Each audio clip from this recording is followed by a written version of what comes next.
Breaking news చూస్తున్నాం. Machilipatnam ration బియ్యం మాయం కేసులో A1 గా ఉన్న మాజీ మంత్రి పేర్ని నాని సతీమణి జయసుధ బందరు తాలూకా పోలీస్ స్టేషన్ లో విచారణకి హాజరయ్యారు. పోలీసులు ఇచ్చిన నోటీసులకు అనుగుణంగా జయసుధ తన న్యాయవాదులతో కలిసి పోలీస్ స్టేషన్ కు వచ్చారు.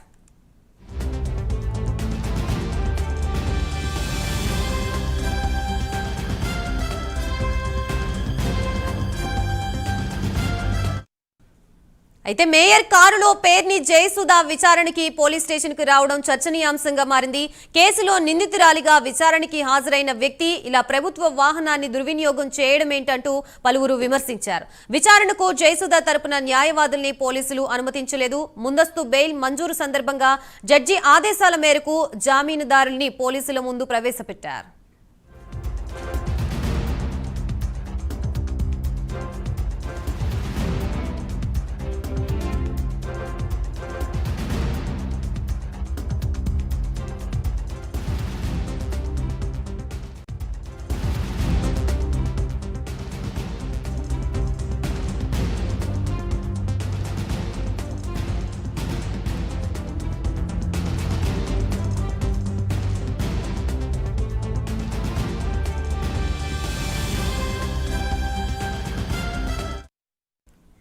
మచిలీపట్నం రేషన్ బియ్యం మాయం కేసులో A1 గా ఉన్న మాజీ మంత్రి పేర్ని నాని సతీమణి జయసుధ బందరు తాలూకా పోలీస్ స్టేషన్ లో విచారణకి హాజరయ్యారు.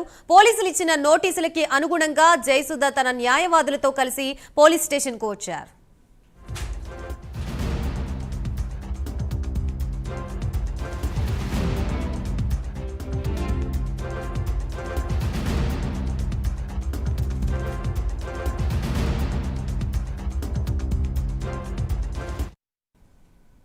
అయితే మేయర్ కారులో పేర్ని జయసుధ విచారణకి పోలీస్ స్టేషన్ కి రావడం చర్చనీయాంశంగా మారింది.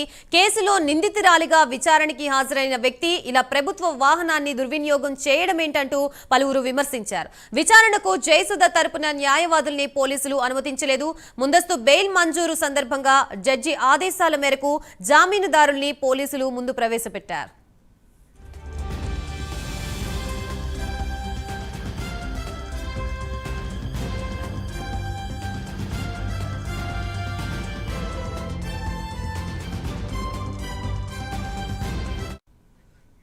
మచిలీపట్నం రేషన్ బియ్యం మాయం కేసులో పేర్ని నాని భార్య జయసుధ విచారణకి హాజరయ్యారు. ప్రస్తుతం ఇదే అంశానికి సంబంధించి మనకి పూర్తి సమాచారం అందించడానికి మా ప్రతినిధి రవికృష్ణ సిద్ధంగా ఉన్నారు. రవికృష్ణ, గాయత్రి, గంట సేపటి క్రితమే మాజీ మంత్రి పేర్ని నాని వైఫ్ జయసుధ పేర్ని జయసుధ మచిలీపట్నం సంబంధించిన తాలూకా పోలీస్ స్టేషన్ కి హాజరవడం జరిగింది. ప్రధానంగా కూడా రేషన్ మాఫియాకి సంబంధించి ముఖ్యంగా కూడా ఏదైతే గోడౌన్ లో ఉన్నటువంటి రేషన్ బియ్యం మిస్సింగ్ కి సంబంధించిన వ్యవహారంలో ఆ ఆరోపణలు అయితే ఎదుర్కొంటూ ఉన్నారో ఆ మిస్సింగ్ కి సంబంధించి ఆ బియ్యం మొత్తం మిస్సింగ్ అవడానికి కారణం ఏంటి అనే దాని మీద కూడా పోలీసులు అయితే మాత్రం విచారణ చేస్తున్న పరిస్థితి అయితే ఉంది. ఈ క్రమంలోనే ఆమె ఈ రోజు ఇక్కడ ఉన్నటువంటి తాలూకా స్టేషన్ కి హాజరవడం జరిగింది. ప్రధానంగా కూడా ఆమె స్టేషన్ కి వచ్చేటువంటి సందర్భంలోనే వివాదం నెలకొంది. ఎందుకంటే వెంకటేశ్వరమ్మ అనేటువంటి ఎవరైతే అక్కడ ఉన్నటువంటి మేయర్ ఉన్నారో ఆమె కారులో రావడం అనేది జరిగింది. ప్రభుత్వ వాహనంలో ఆమె రావడం అనే దాని మీద అది ఒక పోలీస్ స్టేషన్ లో విచారణ జరుగుతున్నటువంటి సందర్భంలో విచారణకి ఇలా హాజరవడం మీద మాత్రం పెద్ద ఎత్తున విమర్శలు అయితే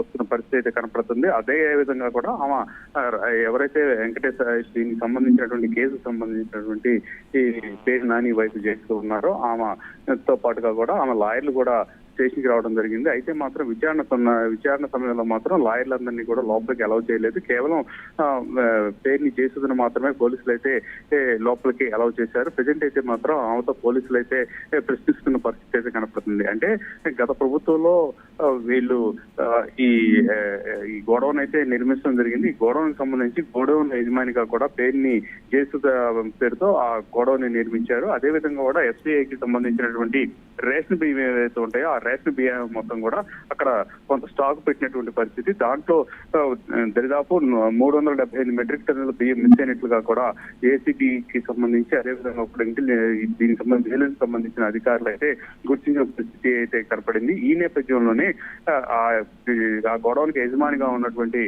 జయసుధని హాజరు కావాల్సిందిగా కోరినప్పుడు వెంటనే ఆమె అయితే మాత్రం కోర్టును ఆశ్రయించిన నేపథ్యంలో A1 గా ఉన్నటువంటి జయసుధకి అయితే మాత్రం మధ్యంతర బెయిల్ ఇచ్చారు. మధ్యంతర బెయిల్ ఇచ్చే వచ్చేటువంటి క్రమంలోనే ఆమె పోలీసులు ఏదైతే Right. విచారణకు హాజరు కావాలని కోరుతారో అప్పుడు వెంటనే హాజరవ్వాలి.